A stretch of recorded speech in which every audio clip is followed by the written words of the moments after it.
about 7.5 years of law enforcement experience. What do we know about the other deceased? The suspect is an adult male.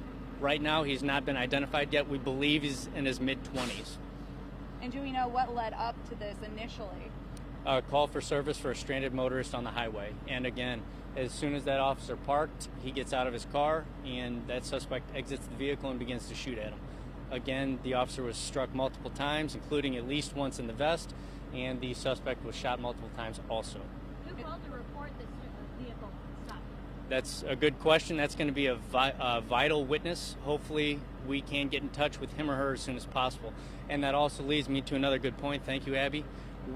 Obviously, we're on Highway 44. We're on the inner part, so it's very possible that people traveling not only westbound but eastbound also saw something that happened here tonight. No matter how big or small, it's very important that they contact us or Crime Stoppers as soon as possible so we can understand their perspective of the incident. There looked like there was another sedan backwards on the highway. Was that at all involved in this incident? No. Okay. And so what is the condition right now of the officer? You said he put a tourniquet on himself. Yes. Where exactly was he hit, and what are the extent of his injuries? Multiple times. Thankfully, he is in stable condition at a local hospital. Can you talk? I mean, that's pretty incredible to be able to put a tourniquet on yourself. I mean, fast while this whole, I'm sure traffic's still going. I mean, talk about that situation. Well, it sounds like he's the real deal. I don't know if I would have everything firing on all cylinders in such a life or death moment. Thankfully, he was aware of that. Thankfully, he was able to apply that tourniquet. Thankfully, he had a second officer there that expedited his arrival to the hospital. And we had all of those things going right at the same time, so we're very fortunate in that. And the officer was able to tourniquet himself, communicate then? I don't know the extent of it. I mean, they got him to the hospital as soon as possible, and we're very thankful for that. Was the suspect's car in the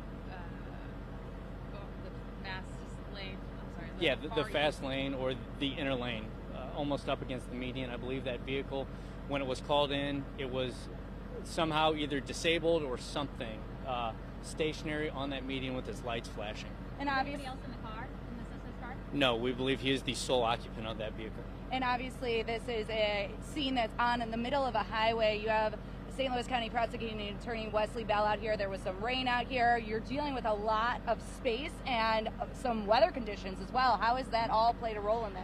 Well, first I want to commend not only the responding officers, but also St. Louis County, who's also been processing this scene.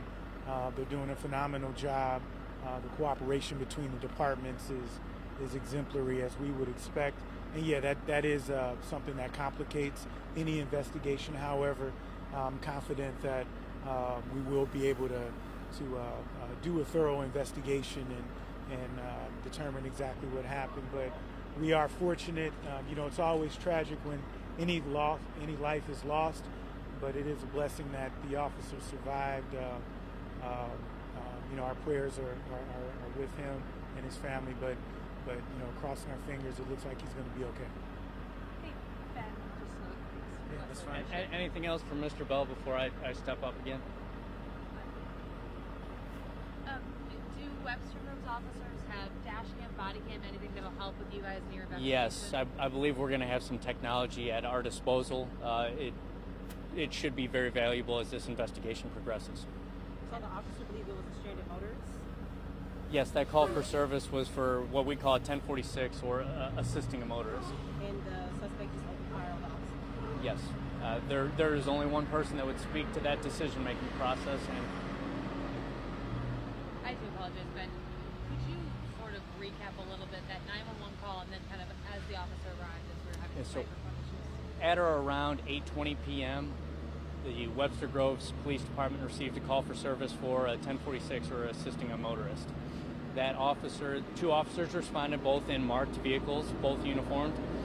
One officer was the primary responder, and he pulls up close to the vehicle. That second marked car is further back. That's for traffic control purposes, so that way they can conduct it as safely as possible.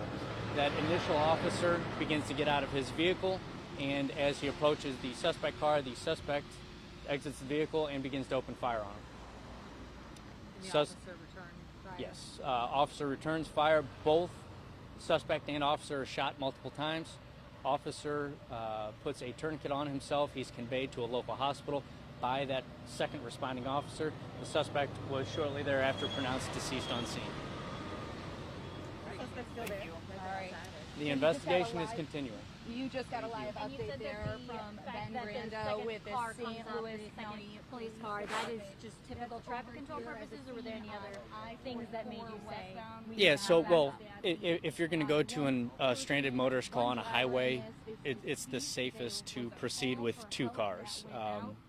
Not a lot of things we can accomplish safely for ourselves or the people that we're trying to serve with just one car, especially if you've got inclement weather, especially higher speeds on a highway. Webster Groves, And when that call came out, was there anything said about the possible condition of the driver in the car? Not to my knowledge, but it's still pretty premature. Our detectives are going to get into the weeds with whatever came out in that. Got it. And then again, the reiteration about calling for anybody who might have seen anything. Absolutely. Anybody that might have seen any portion of this, heard it, was on the highway at around 8:20 p.m. tonight, please give Crime Stoppers a call as soon as possible. We need to get that perspective. Thank you very much. Thank you. Thanks, Appreciate it. guys. Thank you. And thank you for nobody broadcasting from St. Louis County Police Department's Twitter account.